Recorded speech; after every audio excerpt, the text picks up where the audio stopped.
हिंदू समेत दुनिया के हर धर्म में भगवान की मौजूदगी का जिक्र मिलता है।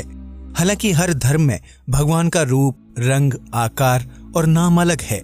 इतना ही नहीं, प्रत्येक धर्म में भगवान को एक खास पहचान के साथ चिन्हित किया गया है। जैसे हिंदू धर्म में भगवान श्री राम धनुष के साथ रहते हैं, तो ईसाई धर्म में जीसस को क्रॉस पर लटके हुए देखा जाता है। इतना ही नहीं, साइंस से परे इंसान और समस्त ब्रह्मांड की रचना के लिए भी भगवान को जिम्मेदार माना जाता है। लेकिन क्या आपने कभी सोचा है कि अगर भगवान ने ब्रह्मांड की रचना की है, तो भगवान की रचना किसने की? यह एक ऐसा प्रश्न है जिसके जवाब में कई तर्क दिए जा सकते हैं, लेकिन सच्चाई आपकी और हमारी समझ से कुछ अलग ही है। तो आइए समझते हैं भगवान के अस्तित्व को न सिर्फ धार्मिक रूप से बल्कि साइंस की नजर में भी, और जानते हैं कि भगवान और ईश्वर के बीच क्या अंतर है। हाय दोस्तों, मैं हूं शिवराम सिंह और आप देख रहे हैं रिसर्च टीवी इंडिया। तो चलिए शुरू करते हैं। क्या एक है ईश्वर और भगवान? इस दुनिया में ईश्वर की शक्ति पर विश्वास करने वालों की संख्या करोड़ों में है। वहीं कुछ लोग ऐसे भी हैं जो ईश्वर के अस्तित्व को नकारते हैं। साइंस पर यकीन करने वाले वैज्ञानिकों ने भी आज तक ईश्वर के अस्तित्व से इनकार नहीं किया है, बल्कि उनका मानना है कि हर चीज के निर्माण के पीछे कोई ना कोई जिम्मेदार होता है। ऐसे में हम जो पूजा करते हैं या मूर्ति स्वरूप में अपने ईश्वर की कल्पना करते हैं, क्या सत्य वही है या फिर कुछ और? आप में से ज्यादातर लोग बचपन से ही घर में अलग अलग देवी देवताओं की पूजा पाठ करते होंगे और आज उनके इस स्वरूप पर आपको आंख बंद करके यकीन भी होगा। लेकिन क्या आपने कभी सोचा है कि हमें ईश्वर को यह मूर्ति रूप प्रदान करने वाला कौन है? क्या सच में ईश्वर ऐसा ही दिखता है जैसे हमें वेद, पुराण और धार्मिक ग्रंथों में बताया जाता है? इस सवाल का जवाब जानने से पहले हमें ये समझना होगा कि आखिर ईश्वर क्या है और ईश्वर और भगवान के बीच क्या समानता है। अगर शब्दकोश में ढूंढने जाएंगे तो ईश्वर और भगवान दोनों का अर्थ एक ही मिलेगा। वहीं व्याकरण यानी कि ग्रामर में ईश्वर और भगवान एक दूसरे के पर्यायवाची हैं। दुनिया के तमाम धार्मिक ग्रंथों में भगवान के अनेकों रूप का वर्णन मिलता है, जिन्हें ऋषि मुनियों द्वारा अपने काल में देखा और समझा गया था। रामायण के रचयिता महर्षि वाल्मीकि थे, जिन्होंने समाज को श्री राम के स्वरूप से अवगत करवाया। इसी रामायण को पढ़ने के बाद लोगों के बीच श्री राम भगवान के स्वरूप बनते चले गए, जिन्होंने मां सीता से विवाह किया, वनवास गए, लंकापति रावण का वध किया और अयोध्या के राजा बने। रामायण की पूरी कथा में श्री राम का जीवन परिचय मिलता है, जिसे महर्षि वाल्मीकि ने लिखा और समाज ने उसे भगवान की कथा समझकर श्री राम के मंदिरों का निर्माण कर दिया। ठीक इसी प्रकार बाइबल, कुरान या गुरु ग्रंथ साहिब में भी एक महान व्यक्ति का जीवन दर्शन मिलता है, जिन्होंने ईश्वर को जान लिया था, लेकिन इंसान ने उन्हें भगवान, अल्लाह, जीसस और वाहे गुरु मान लिया। इन सभी धार्मिक ग्रंथों का निर्माण खुद इंसान द्वारा किया गया है, जिसने अपने अपने समय में प्रचलित महान व्यक्ति की कथा को संस्कृत, उर्दू, अंग्रेजी, पंजाबी और दुनिया की तमाम भाषाओं में लिखा और उसका प्रचार किया। जैसे जैसे लोगों के बीच धार्मिक ग्रंथों की पहुंच बढ़ती गई, वैसे वैसे उन पर यकीन करने वाले लोगों की संख्या में इजाफा होने लगा। इस तरह एक महान व्यक्ति और महापुरुष को भगवान की उपाधि देकर उनका रूप, रंग और आकार तय किया गया। फिर उसे मूर्ति का रूप देकर लोगों के बीच प्रस्तुत किया गया। यानी आप मूर्ति के रूप में जिनकी पूजा करते हैं, वो अपने समय में एक ज्ञानी महापुरुष थे, जिन्होंने ईश्वर को पहचान लिया था। इस काम में धार्मिक ग्रंथों को लिखने वाले ऋषि, मुनि, पादरी और मौलानाओं का अहम योगदान था, जिन्होंने भगवान की कल्पना नहीं की बल्कि उनको जाना और उस अनुभव को महसूस किया। उदाहरण के लिए सचिन तेंदुलकर को क्रिकेट का भगवान कहा जाता है, लेकिन क्या वो सच में भगवान हैं? नहीं ना। सचिन के पास ना तो कोई दिव्य शक्ति है और ना ही साधना। फिर उन्हें क्रिकेट का भगवान क्यों कहा जाता है? दरअसल सचिन ने क्रिकेट खेलने के दौरान सिर्फ अपने लक्ष्य पर ही ध्यान दिया, उसकी साधना की और उसे ही अपनी शक्ति बना लिया। इसलिए सचिन को क्रिकेट का भगवान कहा गया। ठीक इसी तरह समय समय पर धरती में ऐसे महापुरुष पैदा हुए जिन्होंने अपने कार्यों और विचारों से दुनिया को प्रभावित किया, लिहाजा लोगों ने उन्हें भगवान की उपाधि दे दी। क्या है ईश्वर? भगवान क्या है ये तो आप समझ गए, जिनकी पूजा हम सभी मूर्ति रूप में करते हैं। लेकिन भगवान को ही ईश्वर कहना ये गलत है, क्योंकि ईश्वर का कोई रूप, रंग, आकार नहीं होता। वह तो निराकार है। ईश्वर ना तो कोई स्त्री है और ना ही कोई पुरुष, ना ही देवी और ना ही देवता। ईश्वर ब्रह्मा, विष्णु और महेश भी नहीं है, और ना ही ईश्वर जल, अग्नि, वायु, आकाश और पृथ्वी है। ईश्वर ना ही दुर्गा है, ना ही राम, कृष्ण और बुद्ध। ईश्वर ना माता है, ना पिता है और ना ही गुरु। ईश्वर किसी का स्वामी नहीं है और ना ही उसका कोई स्वामी है। वह चारों तरफ होकर भी नहीं है। ईश्वर को समय और स्थान से कोई फर्क नहीं पड़ता और ना ही उसको प्राप्त किया जा सकता है। ईश्वर ना धरती पर है और ना ही आकाश में। वह सर्वत्र होकर भी अकेला है, एकांत है। ईश्वर ना किसी को सजा देता है और ना ही किसी को शाबाशी। ईश्वर सृष्टि के निर्माण से पहले भी था और उसके खत्म होने के बाद भी वह एकमात्र ही रहेगा। इस ब्रह्मांड में ईश्वर सबसे दूर मौजूद है, लेकिन सबसे पास भी है। वह भूत, भविष्य और वर्तमान तीनों में व्याप्त है। ईश्वर केवल एक है, उसके जैसा कोई दूसरा नहीं।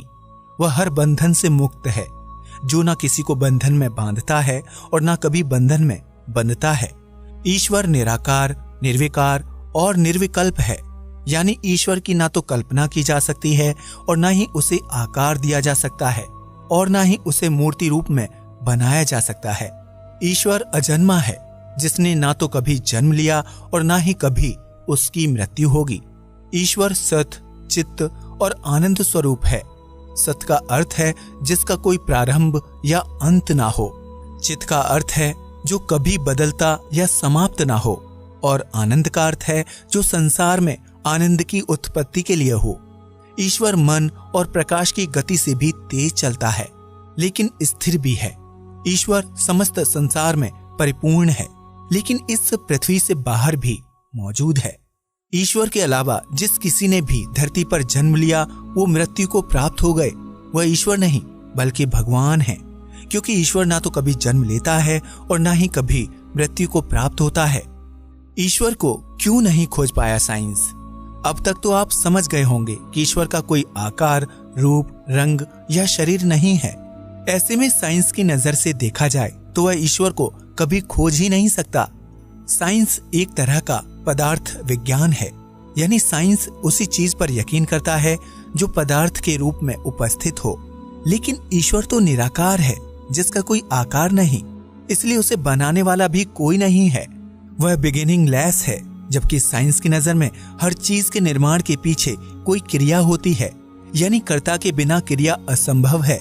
यही वजह है कि पदार्थ विज्ञान आज तक ईश्वर के अस्तित्व पर कोई तर्क नहीं दे पाया, क्योंकि ईश्वर ना तो कर्ता है और ना ही क्रिया। वह तो बस समस्त ब्रह्मांड में समाया हुआ है। पदार्थ विज्ञान के अनुसार जब कण आपस में मिलते हैं तो उससे किसी चीज का निर्माण होता है। जिस वस्तु के निर्माण में संयोग होगा उसमें कभी ना कभी वियोग भी होगा, यानी जो चीज कणों की मदद से मिलकर बनी है वह कभी ना कभी खत्म भी हो जाएगी। मानव शरीर, चट्टान, पेड़ पौधे, बिल्डिंग और इलेक्ट्रॉनिक आइटम्स सब कण यानी एटम्स से मिलकर बने हैं और एक दिन नष्ट हो जाएंगे। इसी वजह से साइंस इन चीजों के निर्माण के कारण और अस्तित्व को लेकर तर्क देता है। लेकिन ईश्वर कोई कण रूपी वस्तु नहीं है जिस पर साइंस रिसर्च करे और उसे अपना तर्क दे सके।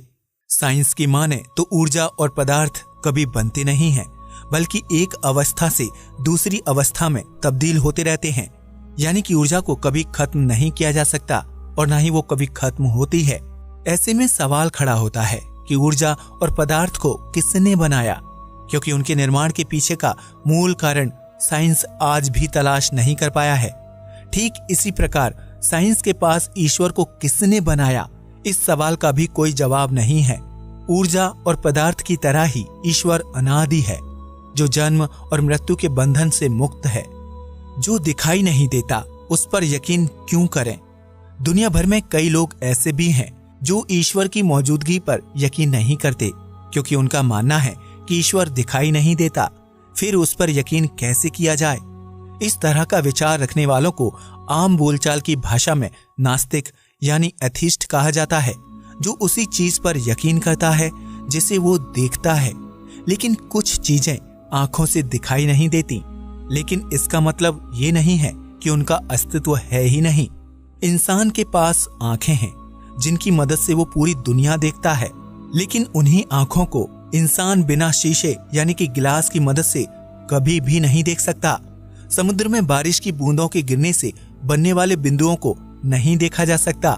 दिन के समय भी आसमान में तारे होते हैं, लेकिन सूर्य के प्रकाश में उन्हें भी देखा नहीं जा सकता। बेहद बारीक सूक्ष्म जीवों को भी हम नहीं देख सकते। हवा को भी नहीं देखा जा सकता। दूध में मक्खन होता है, लेकिन वो दिखाई नहीं देता। कहने का मतलब सिर्फ इतना है कि जरूरी नहीं है कि जो चीज आंखों से दिखाई ना दे उसका कोई अस्तित्व ना हो। सब नजरिए और विश्वास का खेल है कि अगर आप किसी चीज को देखकर उसके अस्तित्व पर विश्वास करते हैं तो यकीनन आप उस चीज को जानते पहचानते हैं। लेकिन अगर आप किसी चीज को जाने बगैर उसके अस्तित्व पर उंगली उठाते हैं या उसकी मौजूदगी को नकारते हैं तो आप खुद को मूर्ख बना रहे हैं। ईश्वर पर यकीन न करने वाले नास्तिकों को पूरा अधिकार है कि वह ईश्वर पर यकीन ना करें, क्योंकि उन्होंने उसे देखा नहीं है। लेकिन उन्हें ये अधिकार नहीं है कि वह ईश्वर के अस्तित्व को नकार दें या ये कहें कि ईश्वर अंधविश्वास है। अगर आप नास्तिक हैं और ईश्वर के बारे में कुछ नहीं जानते तो सरल शब्दों में कहें कि मैं नहीं जानता, बजाय इसके कि आप रोजाना ईश्वर के अस्तित्व को लेकर तर्क वितर्क करते रहें। क्या करता है ईश्वर?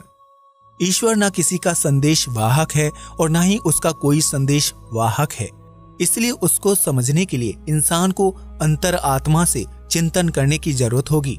लेकिन देवी देवताओं और तमाम धर्म के भगवानों के संदेश वाहक हुआ करते थे। धार्मिक ग्रंथ लिखने वाले ऋषि, मुनि, पादरी और मौलवी ने भगवान के उन्हीं संदेश वाहकों के वचन सुने और उनकी स्तुति तैयार की, जिन्हें वेद, बाइबल और कुरान शरीफ कहा जाता है।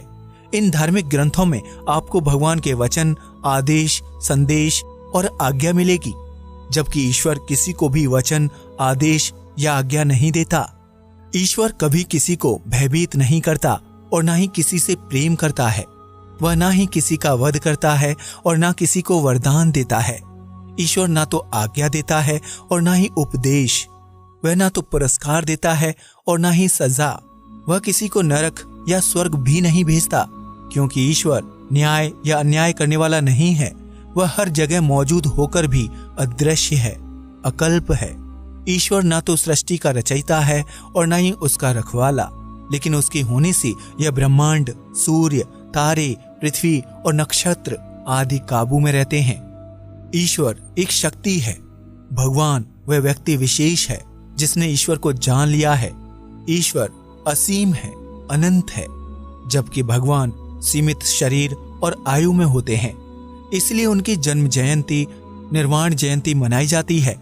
ईश्वर उनके होने से ही सब कुछ है, लेकिन भगवान इंसान के पालक नहीं हैं, बल्कि वो हमारे मार्गदर्शक हैं, जो मनुष्य की आत्मा में ईश्वर की अनुभूति का मार्ग बताते हैं। ईश्वर को हम गॉड कहते हैं, जबकि भगवान को लॉर्ड कहा जाता है। अब तो आप समझ ही गए होंगे कि ईश्वर क्या है और उसे किसने बनाया है। लेकिन अगर फिर भी आपके मन में ईश्वर के निर्माण को लेकर सवाल चल रहे हैं, तो उन सवालों का जवाब तलाश करने से पहले ये जानने की कोशिश करें कि ऊर्जा और पदार्थ को किसने बनाया, क्योंकि साइंस का ये सवाल आपके दिमाग के बंद ताले खोल देगा। दोस्तों, इस वीडियो का मकसद किसी की धार्मिक भावनाओं को ठेस पहुंचाना नहीं है। इसे एक ज्ञानवर्धक वीडियो मानकर देखें और आगे शेयर करें। अगर वीडियो आपको पसंद आया हो तो इसे लाइक करें, नहीं पसंद आया हो तो इसे डिसलाइक करें, और अगर आपके दिमाग में कुछ चल रहा है तो कमेंट करें। नमस्कार दोस्तों।